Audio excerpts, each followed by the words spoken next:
This is David Budin, and I'm here at WCSB radio studios at Cleveland State University talking to Steve Traina. And, let's meet him and find out why I'm here. Hi, Steve. Hi, David. Why am I here? Well, let me ask you some questions. Okay. I guess it's too philosophical. Why are you here? Well, I'm here to talk to you because this is, number one, your 10th year on the air. Starting my 10th year. With this very interesting show you have. It's called Steve's Folk. And it starts out with folk music, right? Every Saturday morning. Sort of a play on words. It's we start at folk music. We hopefully appeal to folks everywhere, and we use folk music as a takeoff to explore musical expression of all kinds. So even though you kind of fool people into thinking that it's folk music at the beginning, you get into some very interesting rock and other stuff. I mean, famous artists with probably cuts that people haven't heard much of. One of the things about non-commercial radio is that I want to concentrate on music that might be somewhat familiar, artists that are familiar, but live recordings, field recordings, outtakes, songs, cover songs that other artists share, and this all, to me, adds to the musical fabric of our lives. And I have found that the backstory of these songs and these recordings are of interest to people, so we provide that too. That's true. You talk about, would you say every song? Pretty much every song. Yeah, I mean, you do the history of the artist, really interesting things about the song itself. It's stuff that people wouldn't know otherwise. Do you just know all the stuff, or do you do massive research? Or I was actually born knowing all of this stuff. Wow, that's amazing.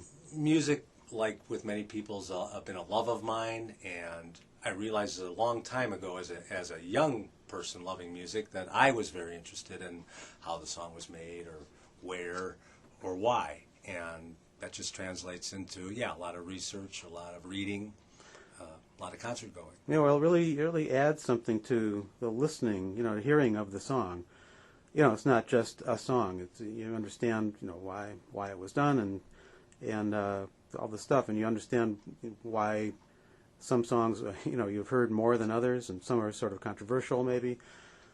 Speaking of which, you do a lot of anti-war kind of stuff, which is interesting because another running theme throughout your show seems to be a military vets theme. Well, I'm not sure it's a military theme, but I like to. Well, I mean veterans of the military, right? Not veterinarians. Oh, okay. I like to focus on military issues because I think it's an important part of our national experience, as is the music. And folk music has always been a medium of expression of protest. So anti-war songs are always prominent through the generations. And having grown up as a Vietnam-era draftee who was lucky enough not to get shot at, I sort of think it's the least I can do to keep the plight or the fate of veterans in people's minds. Right. So you've been doing this show for 10. Are you beginning your 10th year right now? Yeah, beginning my 10th year. I started actually right around 9/11. Yeah, that's a long time to be a student at Cleveland State, I guess. I'm on the eternal plan. Yeah. We once you acquire a gig here, as long as you keep your I's and dotted and T's crossed, and nobody notices you, we'll let you stay. Yeah. And I should also say you're on from 9 to 11 on Saturday mornings, right? That is correct, sir. And another big thing that's coming up is the Radiothon. Is that what it's called officially? We trademarked that once a year. We have a pledge drive because we're listener-supported, listener donations. And so my part is the 2 hours on November 13th from 9 to 11 where I beg you to support us. And we hope for a successful Radiothon every year. We give away premiums that are worth way more than your donation, so that's a good thing for everybody. And then we finish it up with an open house the following week where everybody's invited to come and pick up their premiums, pay their debt to society, or to us, as it were. and enjoy being a member of the WCSB family.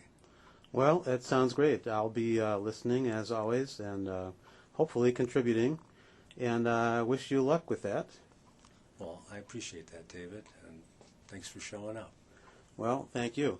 And, you can find out more about the show and about the Radiothon right here on Cool Cleveland in the written part. And for now, this is Cool Cleveland correspondent David Budin saying have a great week in Cool Cleveland.